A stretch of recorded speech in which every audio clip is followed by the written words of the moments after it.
ಓಂ ಶಾಂತಿ. ವಾಣಿ date 22/5/2025. ಪ್ರಾತಃ ಮುರಳಿ. ಓಂ ಶಾಂತಿ. ಬಾಬ್ದಾದ ಮಧುಬನ. ಮಧುರ ಮಕ್ಕಳೇ, ನೀವು ಈ ಕಣ್ಣುಗಳಿಂದ ಏನೆಲ್ಲವನ್ನು ನೋಡುತ್ತೀರೋ ಇದೆಲ್ಲವೂ ಹಳೆಯ ಪ್ರಪಂಚದ ಸಾಮಗ್ರಿಗಳಾಗಿವೆ. ಇದು ಸಮಾಪ್ತಿಯಾಗಲಿದೆ. ಆದ್ದರಿಂದ ಈ ದುಃಖಧಾಮವನ್ನು ಬುದ್ಧಿಯಿಂದ ಮರೆತು ಹೋಗಿ. ಪ್ರಶ್ನೆ: ಮನುಷ್ಯರು ತಂದೆಯ ಮೇಲೆ ಯಾವ ದೋಷವನ್ನು ಹೊರಿಸಿದ್ದಾರೆ, ಆದರೆ ಆ ದೋಷವು ಯಾರದೂ ಅಲ್ಲ. ಉತ್ತರ: ಯಾವ ಇಷ್ಟು ದೊಡ್ಡ ವಿನಾಶವಾಗುತ್ತದೆಯೋ ಇದನ್ನು ಭಗವಂತನೇ ಮಾಡಿಸುತ್ತಾರೆ. ದುಃಖ ಸುಖವನ್ನು ಅವರೇ ಕೊಡುತ್ತಾರೆಂದು ಮನುಷ್ಯರು ತಿಳಿಯುತ್ತಾರೆ. ಹೀಗೆ ತಿಳಿದು ತಂದೆಯ ಮೇಲೆ ಬಹಳ ದೊಡ್ಡ ದೋಷವನ್ನು ಹಾಕಿದ್ದಾರೆ. ಇದಕ್ಕೆ ತಂದೆಯು ತಿಳಿಸುತ್ತಾರೆ: ಮಕ್ಕಳೇ, ನಾನು ಸದಾ ಸುಖದಾತನಾಗಿದ್ದೇನೆ. ನಾನು ಯಾರಿಗೂ ದುಃಖವನ್ನು ಕೊಡಲು ಸಾಧ್ಯವಿಲ್ಲ. ಒಂದು ವೇಳೆ ನಾನು ವಿನಾಶ ಮಾಡಿಸುವುದಾದರೆ ಎಲ್ಲ ಪಾಪವು ನನ್ನ ಮೇಲೆ ಬಂದು ಬಿಡುವುದು.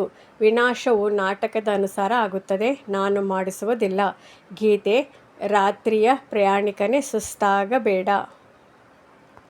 ಧಾರಣೆಗಾಗಿ ಮುಖ್ಯ ಸಾರ: ತಮ್ಮ ಮೇಲೆ ಗಮನವೆಂಬ ಸಂಪೂರ್ಣ ಕಾವಲಿಡಬೇಕಾಗಿದೆ. ಮಾಯೆಯಿಂದ ತನ್ನನ್ನು ರಕ್ಷಣೆ ಮಾಡಿಕೊಳ್ಳಬೇಕಾಗಿದೆ. ನೆನಪಿನ ಸತ್ಯವಾದ ಚಾರ್ಟು ಇಡಬೇಕಾಗಿದೆ. ಮಾತಾಪಿತರನ್ನು ಅನುಸರಿಸಿ ಹೃದಯ ಸಿಂಹಾಸನ ಅಧಿಕಾರಿಗಳಾಗಬೇಕು. ಹಗಲು ರಾತ್ರಿ ಸೇವೆಯಲ್ಲಿ ತತ್ಪರರಾಗಿರಬೇಕಾಗಿದೆ. ಎಲ್ಲರಿಗೆ ಸಂದೇಶವನ್ನು ಕೊಡಬೇಕು. ತಂದೆಯನ್ನು ನೆನಪು ಮಾಡಿ ಪಂಚವಿಕಾರಗಳ ದಾನ ಕೊಟ್ಟರೆ ಗ್ರಹಣವು ಬಿಡುವುದು.